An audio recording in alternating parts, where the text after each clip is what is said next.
Operation सिंदूरला आज 1 वर्ष पूर्ण झाले। काश्मीरच्या पहलगाम इथं सुट्टीचा आनंद घेत असलेल्या निरपराध पर्यटकांची 22 एप्रिल 2025ला पाकिस्तानी दहशतवाद्यांनी हत्या केली होती आणि या अमानुष घटनेनंतर भारतानं अत्यंत अचूक नियोजन करून पाकिस्तानच्या 9 दहशतवादी तळांवर लष्करी कारवाई करत सर्जिकल स्ट्राईक केलेला।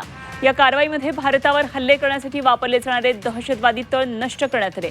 या कारवाईमध्ये निर्दोष नागरिकांचा बळी जाणार नाही याची भारतानं काळजी घेतली। पाकिस्तानने मात्र भारताच्या नागरी आणि लष्करी तळांवर हल्ले करत हे प्रकरण वाढवण्याचा प्रयत्न केला। त्याला भारतानं चोख प्रत्युत्तर देत अत्यंत अचूकतेने दहशतवाद्यांना पाठबळ देणारे पाकिस्तानमध्ये अत्यंत महत्त्वाचे लष्करी तळ उद्ध्वस्त केले।